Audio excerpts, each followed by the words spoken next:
Mac सामने करा, Mac मुंह के सामने करा। अस्सलामुअलैकुम वरहमतुल्लाहि वबरकातुहू। वालेकुम अस्सलाम वरहमतुल्लाहि वबरकातुहू। अरे हमजा, तुम पेंट शर्ट में कब से आ गए? खैरियत तो? हाँ, ये पेंट शर्ट हमने बकरीद ही में लिया है, क्योंकि अब मुझे इंग्लिश मीडियम में पढ़ना है। हाफिज आलिम बन के कोई फायदा नहीं। मस्जिद में रहो चाहे मदरसे में रहो, 8-10 से ज्यादा कहीं नहीं मिलेगा। मैं तो इंजीनियर बनकर सरकारी नौकरी करूंगा। अरे हमजा भाई, ऐसा कैसे कह सकते हो कि हाफिज आलिम बनकर कोई फायदा नहीं? हमारे आका सल्लल्लाहु अलैहि वसल्लम ने फरमाया, जो आदमी कुरान का हाफिज होगा, अल्लाह ताला उसको बगैर हिसाब और किताब के जन्नत में दाखिल कर देंगे। अरे मौलवी साहब, जन्नत क्या हाफिज आलिम की जागीर है? जो मुसलमान हाफिज आलिम नहीं होगा वो जन्नत में नहीं जाएगा। अरे हमजा भाई, आज तो तुम ज्यादा ही गुस्से में लग रहे हो।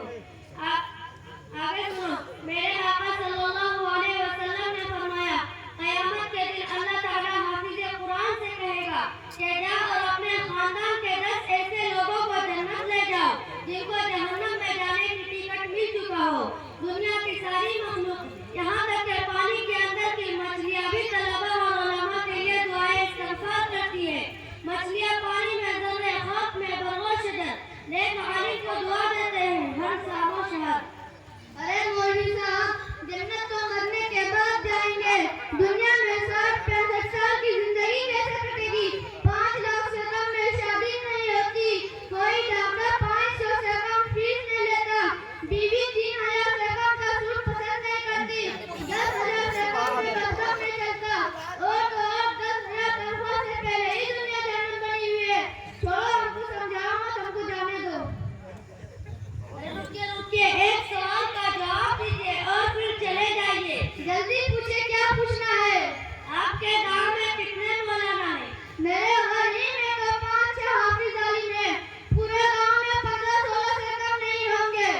अच्छा, कितने मौलवी हैं जिनकी उम्र हो गई है और शादी नहीं हुई? कितने ऐसे मौलवी हैं जिनकी औलाद की उम्र हो गई है और शादी नहीं हुई?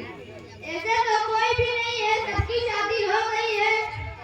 कितने आलिम हैं जो अपने बच्चे का इलाज नहीं करा पा रहे, बीवी बच्चे को रोटी कपड़ा मकान नहीं दे पा रहे? नहीं, ऐसा भी नहीं, बल्कि उनके कपड़े तो और भी अच्छे हैं, और खाने की तो पूछो ही मत। मुर्गा पुलाव से नीचे की तो बात ही नहीं करते, और उनका मोटरसाइकिल भी चकाचक रहता है। लेकिन समझ नहीं आता 8-10 हजार में इतना सब कर कैसे लेते हैं? लगता है अब तुम्हारा दिमाग खुल जाएगा। आओ मैं तुम्हें समझाता हूँ। देखो, अल्लाह ताला ने कहा है, वजाहिदू फिल्लाहि हक़्क़ जिहादी, यानी अल्लाह ताला के रास्ते में तनतोड़ मेहनत करो। मदरसा मस्जिद में पढ़ाना ये भी अल्लाह का रास्ता है। अच्छी तरह नमाज पढ़ाओ, अच्छी तरह तजवीद के साथ खूब मेहनत से कुरान पढ़ाओ। अक़ीमुस सलाता व आतुज़ ज़काता व अतसिमू बिल्लाहि हुवा मौलाकुम फनिअमल मौला व निअमन नसीर। पाबंदी के साथ नमाज पढ़ो, अल्लाह के रास्ते में खर्च करो और अल्लाह के रस्सी को मजबूती से पकड़ो। ढुमुल यकीन मत बनो, पता नहीं नमाज पढ़ने जाएंगे तो काम का नुकसान होगा। ऐसा नहीं, पूरे यकीन के साथ पक्का मुसलमान बनो। जब ऐसा करोगे तो अल्लाह ताला तुम्हारा कारसाज बन जाएगा।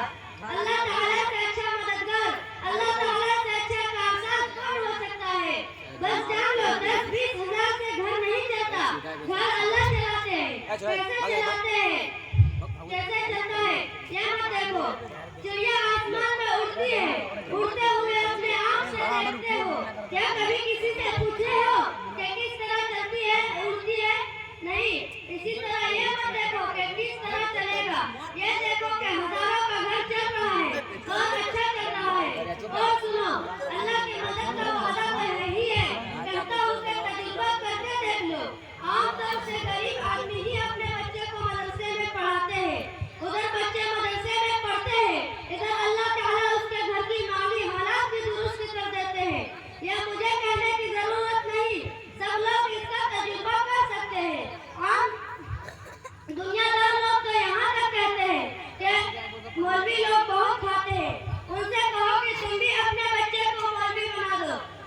तो फौरन पलटी मार देगा, कहेगा कि मौलवी बनेगा तो खाएगा क्या।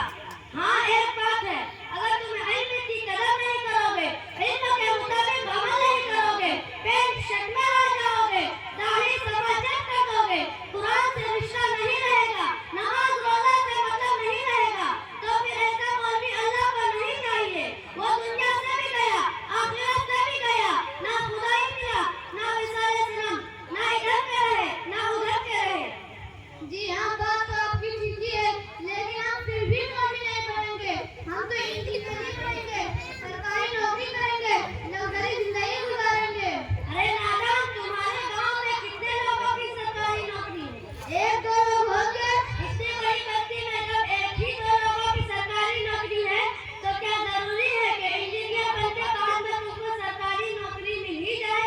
अरे मौलवी साहब, नौकरी मिले या ना मिले, कम अज कम मेरे ऊपर मौलवी का ठप्पा तो नहीं लगेगा। लोग मुझे हाफिज और मौलवी साहब तो नहीं कहेंगे। अच्छा अच्छा, इसका मतलब तुमको हाफिज आलिम से नफरत है। ये घटिया सोच तुम्हारे अंदर पैदा कैसे हो गया? अरे मौलवी साहब, आप कहते नहीं, आजकल के लोग हाफिज आलिम से रिश्ता नहीं करना चाहता, और आजकल की लड़कियां साफ मना कर देती है कि हम मौलवी से शादी नहीं करेंगे, हमारी शादी सरकारी नौकरी वाले से ही होनी चाहिए। अरे शादी के बंदे भी हमजा, हर लड़कियां इस तरह की नहीं होती। इस तरह की बातें तो बेदीन घराने की लड़कियां ही करती है। वो जानती है मौलवी से शादी होगा तो फिर नमाज पढ़ना पड़ेगा, पर्दा करना पड़ेगा, बेपर्दा घूमना फिरना सब बंद हो जाएगा। दीन की तौहीन की सजा इस जैसी को दुनिया में ही मिल जाती है। उसका शौहर उसको दिन में तारे दिखाता रहता है, आए दिन तलाक की धमकी देता है, ससुराल इसके लिए जहन्नम बन जाती है। मौलवी बनोगे तो दुनिया में नकद ये फायदा होगा कि बेदीन बीवी से तुम्हारी जान छूट जाएगी, बेदीन औरत खुद भी जहन्नम जाएगी, अपने बाप को, अपने भाई को, अपने औलाद को, इतने लोगों को जहन्नम में लेके जाएगी। इन बातों को दिमाग से हटाओ और चलो मदरसा चलो, वक्त आने पर तुम्हारी शादी भी ऐसा हम करा देंगे इंशाल्लाह। पक्की बात? इंशाल्लाह पक्की बात। माशाअल्लाह, अब जो है हमजा की शादी असजद करवाएंगे। ये सब लोगों के सामने वादा किया है, इस वादे को याद रखेंगे, घबराने की बात नहीं है। अब देखिए, हमारे जो मेहमान खुसूसी हजरत मौलाना मुफ्ती सज्जाद साहब, उन्होंने 100 रुपये से नवाजा है और साथियों ने पैसा दिया।